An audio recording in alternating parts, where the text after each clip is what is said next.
ষষ্ঠ শ্রেণীর ইতিহাস চর্চায় তোমাদের সবাইকে আবার স্বাগতম।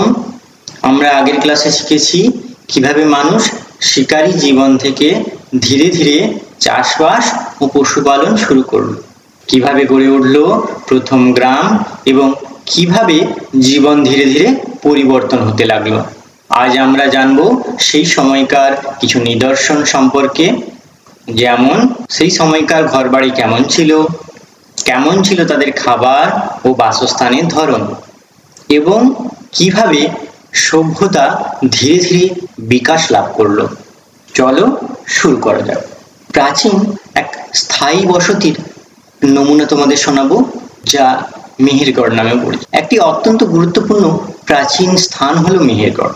এই জায়গাটি আজকের পাকিস্তানের বেলুচিস্তান প্রদেশে অবস্থিত। এটি ধরা হয় চাষবাস ও পশুপালনের প্রাচীনতম নিদর্শনগুলোর একটি।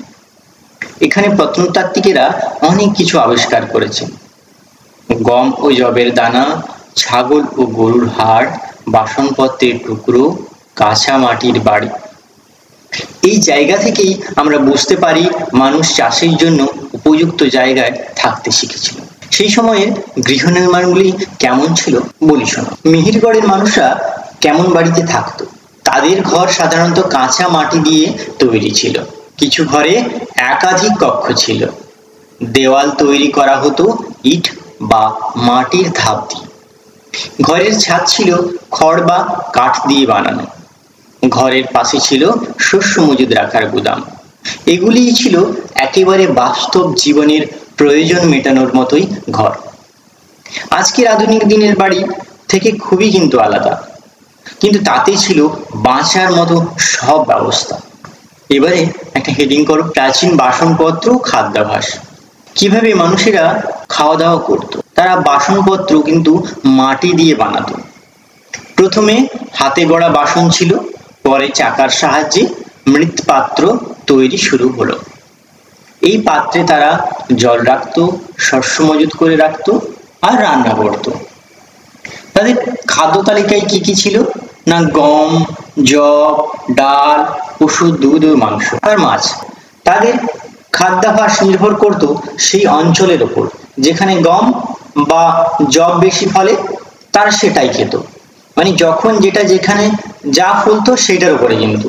এইবার তখনকার দিনের শবদাহ ও সমাধির যে পদ্ধতিগুলো সেগুলো। একজন মানুষের মৃত্যুর পর কি করা হতো?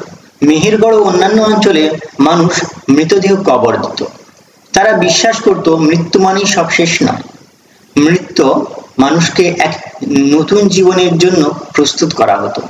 কবরের সাথে তারা দিত খাদ্যশস্য, বাসনপত্র, গয়না, অস্ত্র। এগুলি থেকেই প্রত্নতাত্ত্বিকেরা বুঝতে পারেন সেই সময়ের বিশ্বাস ও সংস্কৃতি। আমরা যদি আজ কবরের মধ্যে চাল, ঘটি বা মাটির বাসন পাই, তাহলে বুঝে নিতে পারি সেই মানুষকে মরার পরে অন্য এক জগতে পাঠানোর প্রস্তুতি নেওয়া হয়েছিল। এখন নিশ্চয়ই ভাবছো যে এত পুরনো কথা আমরা কিভাবে জানি? এখানেই আসে প্রত্নতত্ত্ববিদদের কাজ। তারা খনন করে মাটির নিচ থেকে খুঁড়ে আনেন পাথরের হাতিয়ার, বাসনপত্র, শস্যের দানা, পশুর হাড়, ঘরের ধ্বংসাবশেষ। এইসব থেকে তারা কিন্তু সময়ের হিসাব তৈরি করেন। মাটির স্তরের গভীরতা, দ্রব্যের ধরন ও জিনিসপত্রের গঠন দেখে তারা জানতে পারেন এই বস্তুগুলি কত বছরের পুরনো। এই যে বলছিলাম না কার্বন ডেটিং, এই যে বিশেষ পদ্ধতিটা আছে না, যার নাম কার্বন ডেটিং, যা দিয়ে কিন্তু বস্তুর বয়স নির্ধারণ করা হয়। এবারে সিন্ধু সভ্যতার সূচনাটা কিভাবে? প্রাচীন মানুষের এই জীবনধারাই কিন্তু আমাদের সভ্যতার ভিত্তি গড়ে দেয়। কারণ তাদের অবদানটা কি ছিল? চাষবাস, পশুপালন, ঘরবাড়ি নির্মাণ, খাদ্য সংরক্ষণ, সমাজবদ্ধ জীবন। এই সবকিছুর মাধ্যমেই তারা তৈরি করলো এক সংগঠিত জীবন, যাকে আমরা সভ্যতার শুরু বলি। আমরা আজ যে সমস্ত কাজ করি, রান্না, ঘর তৈরি, শস্য চাষ, দোকান থেকে খাবার কেনা, এই সবকিছুরই শিকড় প্রথিত আছে সেই আদিম সমাজের ভেতরেই। আমরা আজকের পাঠ থেকে কি শিখলাম? প্রাচীন মানুষ কেমন ভাবে ঘর বানাতো, কি খেত, কিভাবে বাসন বানাতো, মৃত মানুষের তারা কি ব্যবস্থা করতো, ঠিক আছে?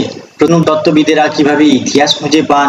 এই সমস্ত তথ্যই আমাদের নিজস্ব সংস্কৃতি ও ঐতিহ্যকে জানতে সাহায্য করে।